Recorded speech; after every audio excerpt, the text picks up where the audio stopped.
acha que a sociedade emburreceu nos últimos anos?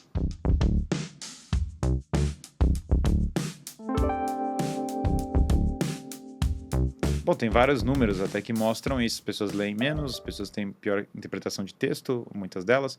O QI médio americano baixou pela primeira vez em 70 anos, sei lá. Começou a baixar agora. O Brasil, claro, tem muita dificuldade com a educação, sempre tem alguns dos últimos indicadores em índices de leitura, índices de matemática, a gente vai muito mal por vezes. É difícil até... Nossa, parece... Você pega uma Mas coisa o Paulo como o ITA... Freire não era um cara muito diferenciado? Meu parente, né? Meu possível parente, né? O É Paulo teu pai, Freire... não é? Não é meu pai, não, mas não é meu pai, graças a Deus, não. Mas possivelmente meu parente, sei lá, minha família chegou aqui há 500 anos, eu devo ser parente de todo mundo.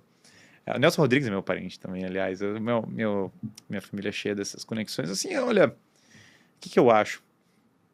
O método Paulo Freire, ele teve um apelo grande ali na época, porque ele tinha simpatia por Mao Tse Tung, e já havia no Brasil, veja, o Ministério da Educação brasileiro foi fundado por John Dewey, que foi advogado do Trotsky, para quem não sabia, nos anos 30 isso. Então, para quem acha que a doutrinação nas escolas brasileiras começou ontem, o Ministério da Educação foi fundado por Anísio Teixeira, na verdade, que é aluno de John Dewey, que advogou para Trotsky.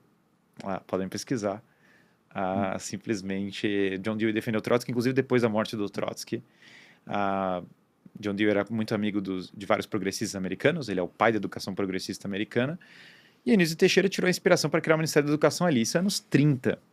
Depois disso, ainda teve toda uma onda marxista no Brasil, e Paulo Freire pegou certos princípios de educação moderna, e ele ainda combina com Mao Tse Tung. Mao Tse Tung é a pessoa que teve a distinta honra, né, de ser a pessoa responsável pelo maior número de mortes do século XX. E aí e tem vídeos do Paulo Freire falando que Mao Tse Tung é um ser iluminado, que é uma grande figura, tem no YouTube isso aí.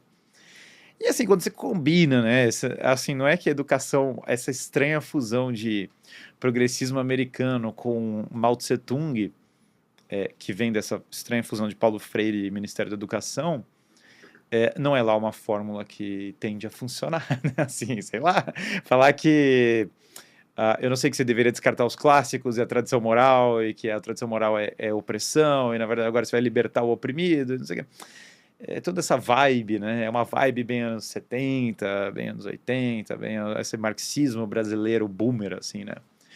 Que meio que não ajudou ninguém a aprender fatos básicos. Não é uma pergunta que eu sempre faço para as pessoas quando elas falam assim, você teve uma boa educação? Eu falo assim, bom, ótimo, né? Você estudou algumas das melhores escolas, tal. Me fala 3 coisas que aconteceram no século XVII. Qualquer coisa. E é muito bom porque eu já falei isso em várias audiências, assim, é muito, muito, muito raro. Eu tô falando assim, USP, ITA, INSPER, a galera, notas mais altas, me fala 3 coisas que aconteceram no século XVII. E aí o cara trava, e aí o cara pensa dele e fala, caramba, século XVII, ali o que 17? 17 é 1600, é 1700, então é tão ridículo, porque tem períodos gigantescos da história. Daí já é uma pergunta que me pegou. Tem períodos gigantescos da história. E olha que eu sou bom de enrolar, hein? Pois é, mas... Pergunta complexa essa. Pois é, mas o Cerco de Viena, a Revolução Gloriosa, tudo isso aí foi no século... Imagina, a Era de Ouro de vários países da Europa. No Brasil, a gente estava na época da Vila Rica. Mas olha, você fala essa pergunta do século XVII, as pessoas travam, porque tem buracos na nossa formação. Nós não aprendemos quem foram os imperadores romanos, nós não sabemos um por um, nós não sabemos nada sobre o século XVII, Deus do céu, nós não sabemos várias coisas sobre o século XX. E aí, quando você faz perguntas específicas, que são sim ou não, né? Porque agora já não é mais... ou você sabe ou você não sabe. O cara trava completamente. Teve um cara que chegou numa palestra minha e falou, mas é que o círculo do Políbio, o Políbio discorda de você. Eu falei, mas você já leu o livro do Políbio? Aí ele olhou para mim, assim, porque eu citei o livro do Políbio no capítulo, né? Aí ele olhou para mim e falou, não. E é engraçado porque essas coisas, a falta de leitura, ela pesa demais quando você tem que lidar com conceitos objetivos. Só que como que a gente aprende na escola brasileira? E aí entra o Paulo Freire totalmente. E todo, sei lá, o marxismo, progressismo e outras coisas. havia uma terra que foi explorada, os índios estavam lá, os portugueses... Às vezes você ouve que os portugueses eram burros, e os índios foram trocar a sua liberdade por espelhos. E aí tiveram 500 anos de opressão.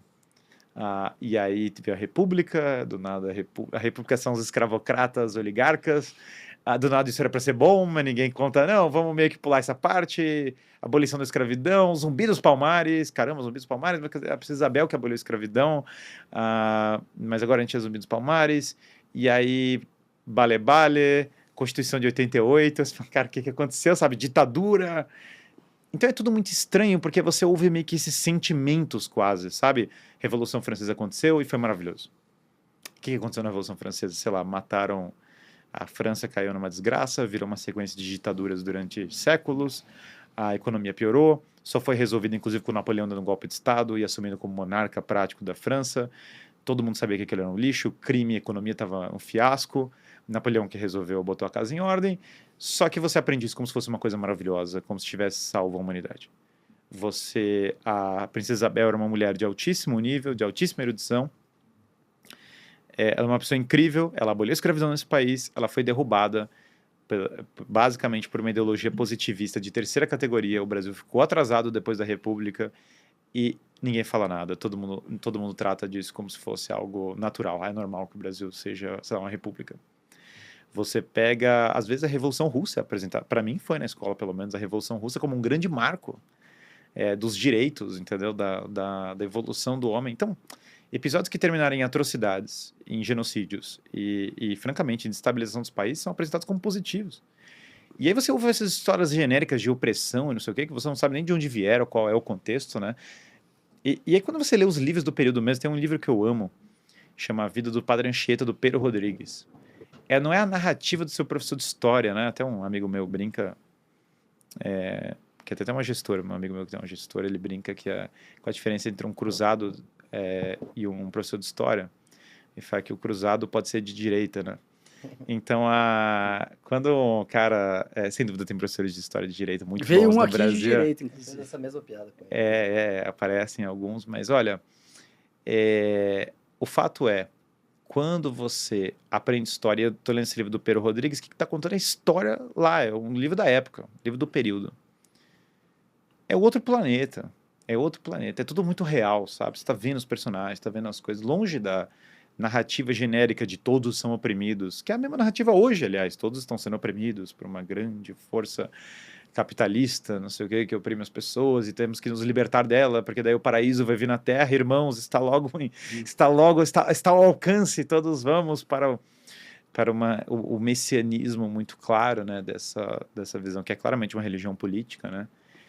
Quando você quebra esse feitiço e começa a enxergar a história de fato, você vai ver uma história muito mais focada em grandes líderes, em pessoas que eram muito mais tradicionalistas do que as pessoas imaginam, do que essa narrativa, francamente, meio tonta da opressão. Tudo foi construído com base na opressão, né? E o problema é que não é, né? O problema é que, infelizmente, não é. Eu adoraria...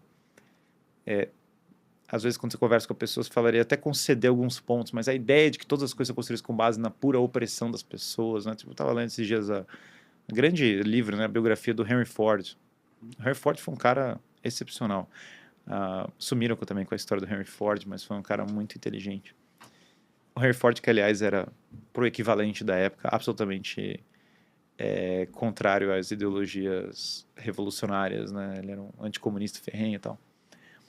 E eu tô lendo o Henry Ford e é engraçado como várias coisas que funcionavam eram autoridade, disciplina. Ele fala que os Estados Unidos é um país cristão, que é assim que tem que ser construído, que as pessoas têm que trabalhar duro. E você tá lendo assim, lições que, cara, meio que o que funciona para 1910 é o que funciona em 2025, entendeu? Meio que é a mesma coisa, sabe? Aliás, eu li na sequência, né? Eu tava lendo o livro do Elon Musk e do Henry Ford, é meio surreal quanto os dois eram parecidos. E daí eu pego outro livro, sei lá, do Alexandre o Grande, que aí é muito mais antigo, mais de 2000 anos. E meio que eles estão falando a mesma coisa, entendeu? E aí você começa a ver, claro, não é que obviamente tem grande diferença entre Elon Musk, Henry Ford e Alexandre o Grande, mas a base, a perspectiva de que não existe solução messiânica, de que você tem que viver uma moral, tem que trabalhar, tem que ter uma liderança clara, essa liderança tem que exercer poder de fato, guiar as pessoas, tem que ter accountability, uma palavra usada pelos antigos, mas dá para você estender responsabilidade, sem dúvida Quando você começa a entender esse padrão, você chega numa cultura universal e clássica.